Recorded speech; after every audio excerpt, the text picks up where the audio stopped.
May I say what I need to say, and may you hear what you need to hear. Amen. Okay, so I've got to start off by saying that I am proud to be from Ohio. I am proud. I am proud to be from that big state that looks like the symbolic big heart, right where the heart would go if the country were a big fat body.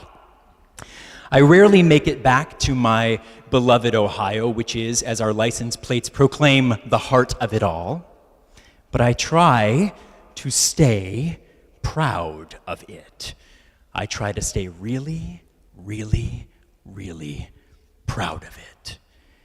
And Ohio doesn't always make that easy. Ohio's own Franklin Township is part of a state that never supported the Confederacy during the Civil War, but it is home, as Mary Jo read, to a Confederate monument plopped into place by the United Daughters of the Confederacy in 1927, right smack dab in the middle of the 60-some years span, the 1890s to the 1950s, during which about 700 Confederate monuments were erected in 32 states plus the District of Columbia. A whole lot more states than the 11 that seceded. Now, there are supposedly 5 of these Confederate monuments in Ohio, all wedged into place by the United Daughters, 4 of them in cemeteries. But the one in Franklin Township isn't in a cemetery.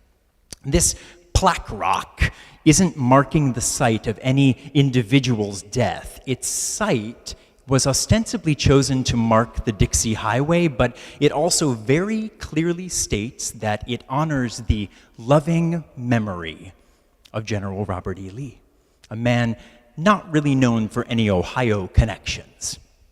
And now, months after that plaque was taken down this past summer, and due to public outcry, it's being rededicated, this time on private property because, as Franklin Township darling Joanne Powell proudly states, no one alive today was a slave or owns a slave. What's the big ordeal? Oh, why, Ohio? You are the heart of America, and you are breaking mine, and many others. On the current homepage of the website for the United Daughters of the Confederacy, there is a statement from their President General, dated August 21st, 2017, in which she condemns white supremacy, stay with me, while also maintaining the integrity and necessity of the monuments that they have erected in this country since their 1895 founding. But here's the deal. The most active years of the United Daughters campaign for the erection of those 700 Confederate monuments were not in the immediate wake of the Civil War. Their most active years were from the 1890s to the 1950s, which lines up conveniently with the era of Jim Crow segregation and lynching. But in the President General's statement, she proclaims, quote, "The United Daughters of the Confederacy totally denounces any individual or group that promotes racial divisiveness or white supremacy."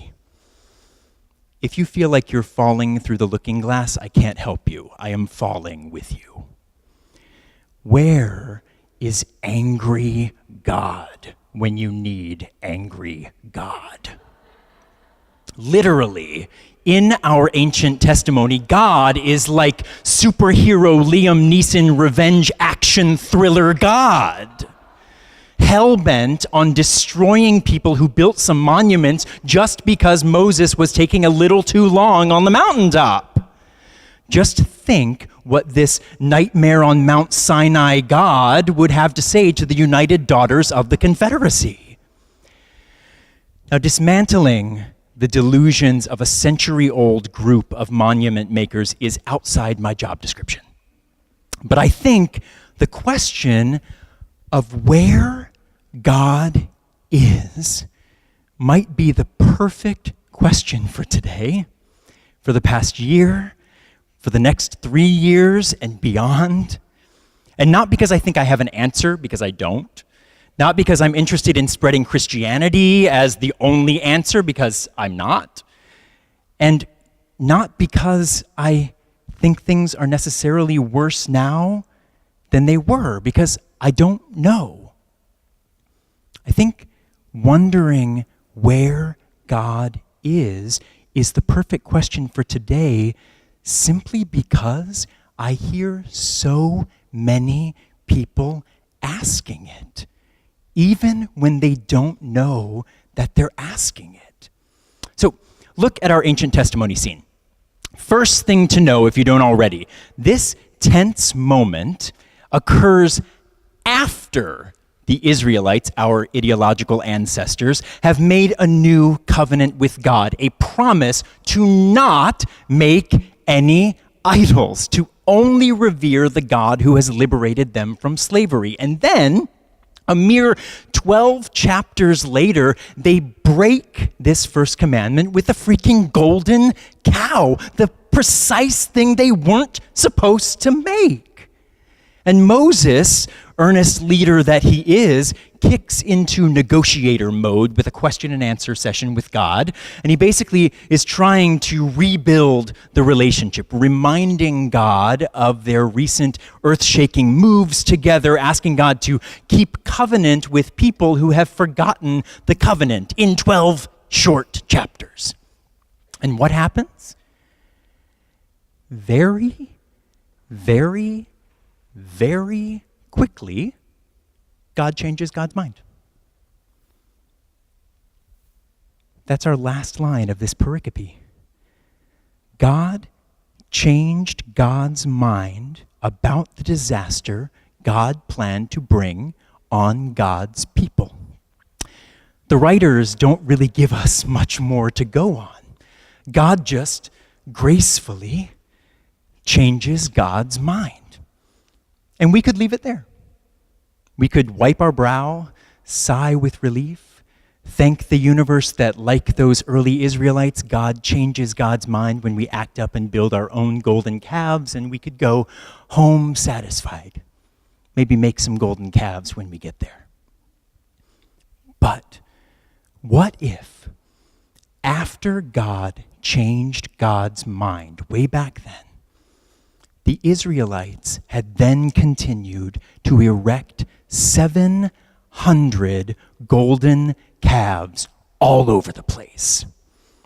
What if the land of milk and honey became home to hundreds of tributes to the time God's people had grown impatient and turned their backs on the covenant they'd made with God and with one another, and continued to force God to change God's mind 700 times, 7,000 times, 7 million times? On Monday, October 9th, 1 year and 1 month after Colin Kaepernick was first noticed kneeling during the national anthem, former tight end and head coach Mike Ditka — I don't even know what tight end actually means, so somebody tell me afterward — but former tight end and head coach Mike Ditka was quoted as saying that he hadn't seen oppression of black people in this country in the past 100 years. Now, he also said that he maybe just hasn't been paying attention, and I agree. For those following along, going back 100 years from this year puts us smack dab in the middle of the decades-long run of the United Daughters of the Confederacy's Monument Campaign, and therefore smack dab in the middle of the decades-long run of Jim Crow segregation and lynching. And I am not here to make fun of Mike Ditka, and I'm not here to make fun of football either, folks. I'm not here to make fun of Joanne Powell or the United Daughters of the Confederacy. I am not a cruel comedian, nor am I a judge.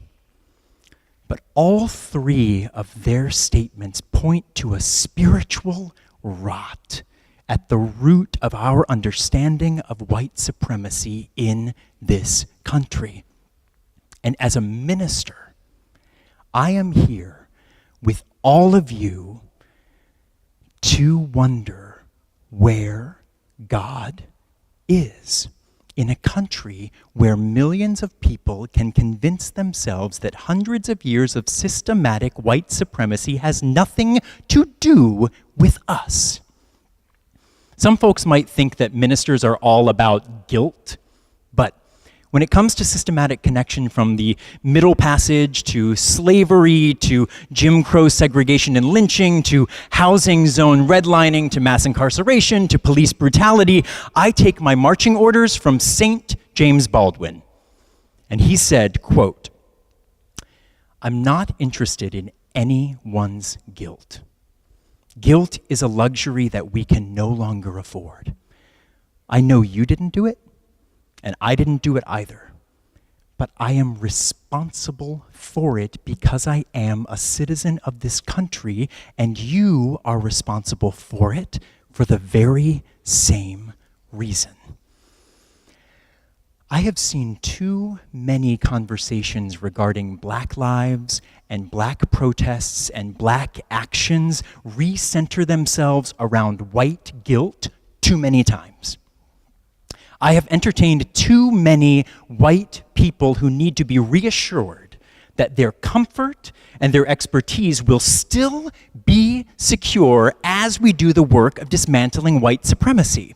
I had a relative say to me a few months ago, "But you had family who fought in the Confederacy. I just don't want you to be ashamed that you're white." I am not sorry that I am white. Guilt is not a luxury we can afford.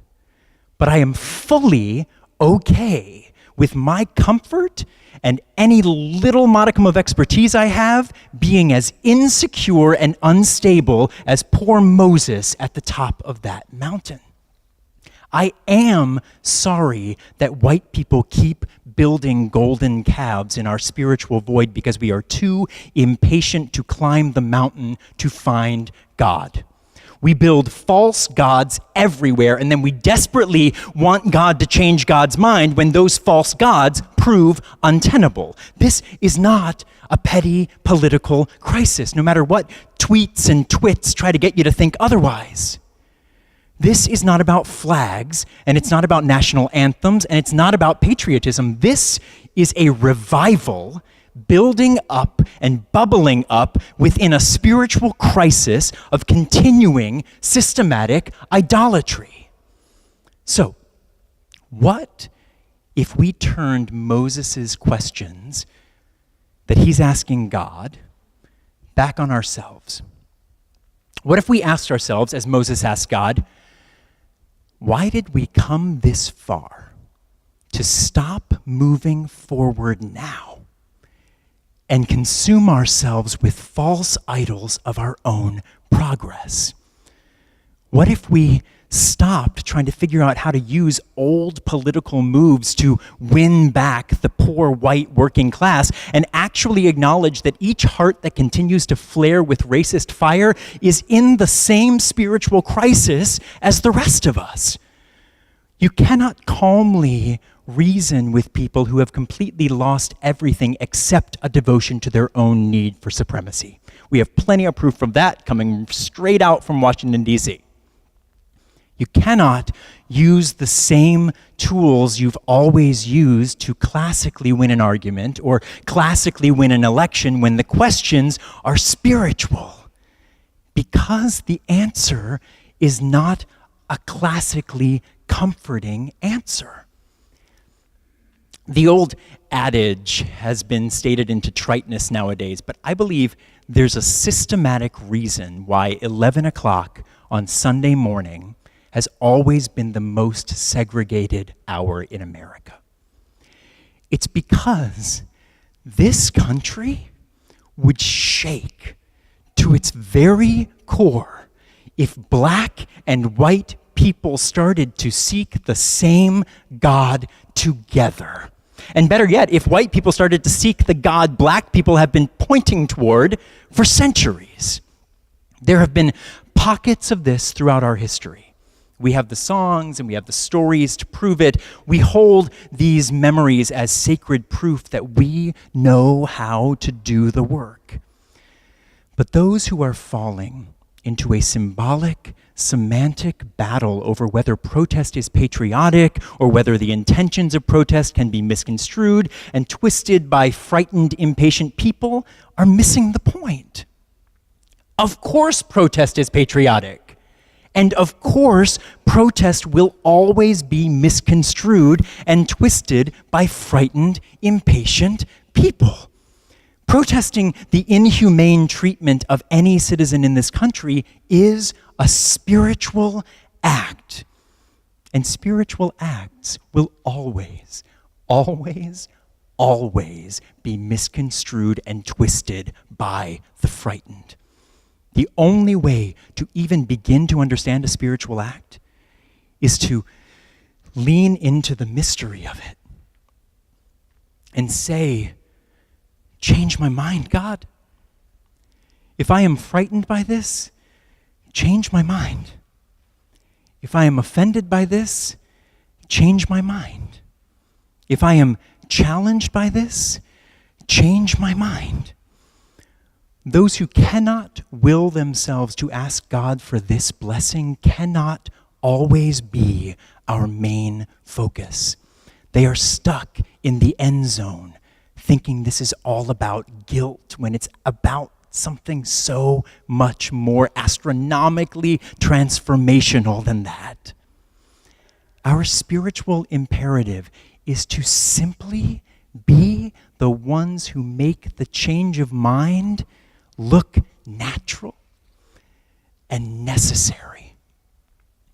This past Friday, the activist and academic Angela Davis was asked by young activists how she felt about white allies supporting black activism. And she replied, quote, "I have an ambivalent relationship to the term allies, because when it comes to challenging racism, I think white people should know that they have as much of a stake in purging this society of racism as people who are the immediate targets." What if the spiritual questions white people have been asking for centuries had been answered by black people for centuries, and we just weren't listening? What if, instead of plugging little gods into all of our spiritual holes, we scrap our trite theology and climb back up to meet the God we covenanted ourselves to in the first place?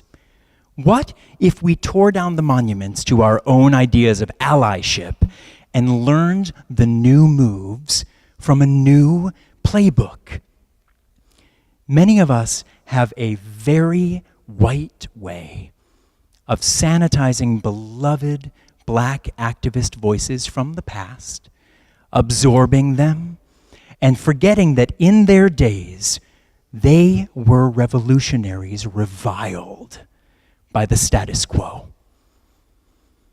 No protest is perfect, but today's protesters are not asking for our advice, nor are they asking for our allyship. They are asking for something spiritual, for us to take responsibility with them for us. And as people of faith, our tradition compels us to not be guilt-ridden experts, but to simply believe that spiritual revolution for the marginalized is always possible. The tension between these two things is the Mount Sinai we have yet to climb. Thank God there are new voices, piece by piece, calling us up the mountain. Let us pray. Creative hands of the universe, lift our voices in song, but nudge us toward new melodies and new rhythms. Show us the promises left shadowed by our own idols. Amen.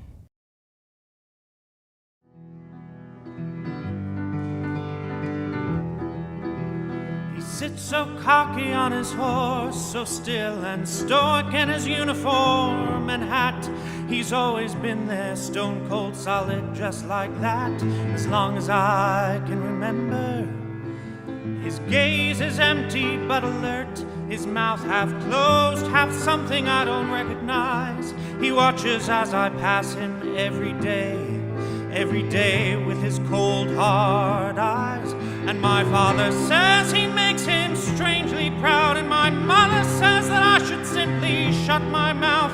But that big statue in the square says something I can't easily place, says something I cannot erase. So I just stare him in the face and pray with all my heart he'll fall. The plaque says he's a hero, so I guess he must have made a difference somehow. But I can't shake the thought that had he been here now, the story might have been different. They say we lost a war back when the country was a bit more simple or complex, but they can't hide the subtle message in between the lines of flowery text. In his silence screams of good old days, I fear. In his silence screams a past that hovers far too near. But that big statue in the square says things I thought we'd left behind, says things that muddle in my mind. But I stay quiet and refined and pray with all my heart he'll fall. But prayers don't tear down symbols, I'm getting old enough to know. Only hands can topple things so strong and old. My prayers won't tear down history when history's so deep beneath our skin, inside our soul. So I swear to you I'm gonna bring some rope and a lot of angry people and a little hope, and that big statue in the square won't have a syllable to say. He'll secretly be dragged away, and starting with one move that day, I swear with all my heart he'll fall, because he's just a frozen man after all.